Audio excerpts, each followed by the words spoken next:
Hey guys, I'm Simeon. Welcome back to my channel. Today we'll talk about 3 of the most common myths about working out and nutrition that I get asked about all of the time.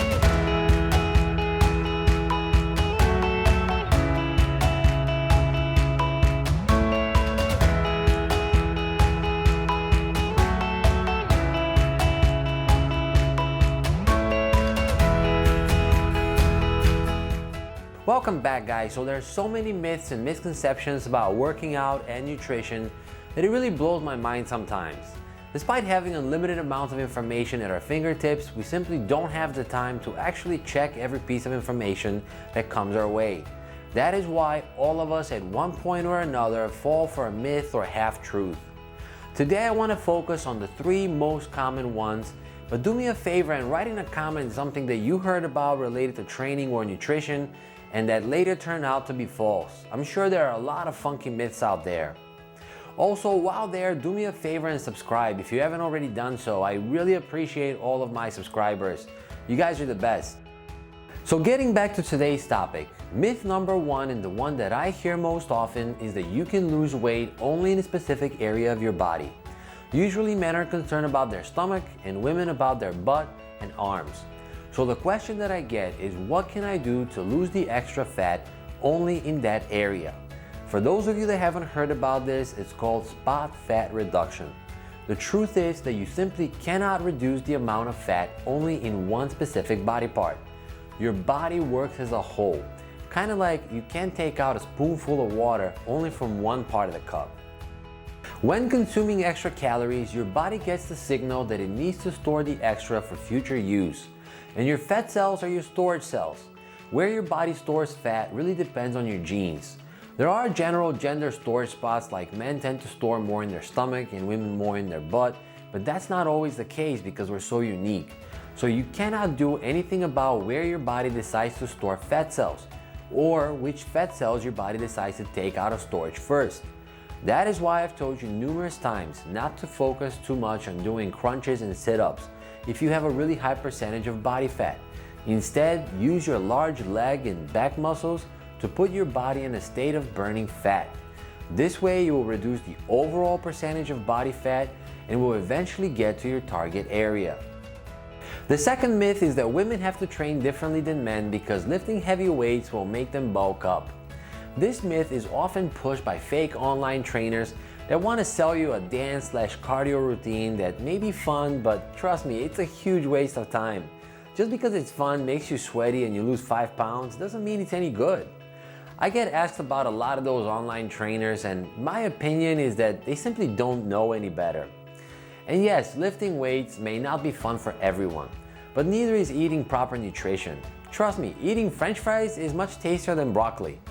We don't do those things for fun though. We do it for the results that it will give us. And if you want good results, then forget about dance routines or 10-minute ab workouts.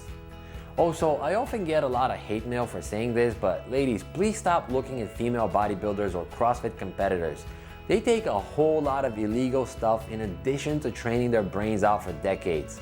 You won't look like them even in a million years naturally. Now, some of you may say, yeah, but when I lift weights, I feel like I'm getting bulky. True, but the bulky doesn't come from the muscle. It comes from the extra layers of fat. And it's only through training that muscle correctly that you will burn those layers of fat. What you have to understand is that how you look depends very much on your hormones. And dancing around the living room will not have much of an impact on your hormones at all. Lifting weights, on the other hand, will have the biggest possible impact on your hormones. The moral of the story is that the absolute best way of training for men and women is through resistance training that increases fast-twitch muscle fibers. Finally, the third myth is that carbs and fats are bad for you. This myth has fueled an entire industry of fat-free, no-carb products that are actually extremely unhealthy because they're full of all kinds of chemicals. As I've told you many times on this channel, the primary goal is not to lose weight, but to build muscle and burn the extra fat as a result of that. So here's where carbs come into play. Carbs are actually very important in protecting your muscles. When you eat carbs, your body looks at carbs as the primary source of fuel. Carbs will provide the type of energy source that will be essential to training really hard. If you don't eat carbs, then your body will be breaking down muscle tissue for energy. And I don't know about you, but I don't want to lose even an ounce of my muscles because of not getting enough carbs. Not to say pig out on carbs, which unfortunately I tend to do sometimes. All I'm saying is that cutting out carbs completely and training really hard will not have the effects that you were expecting. The trick here is to moderate them based on your results. The second part of this is that fats are bad for you.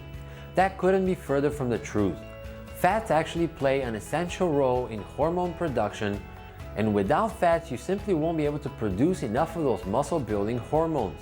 So they're crucial to building muscle. Fats are also essential for the absorption of fat-soluble vitamins like vitamin A, vitamin D, vitamin E, and vitamin K. Just like carbs, the trick with fats is eating healthy fats and not going overboard. Alright guys, that's all for this week. Thank you so much for watching. Thank you to all the new subscribers. To everyone that is not subscribed, please scroll down, subscribe, and hit the little bell notification so you won't miss any of my new videos. Thanks again, and see you next week.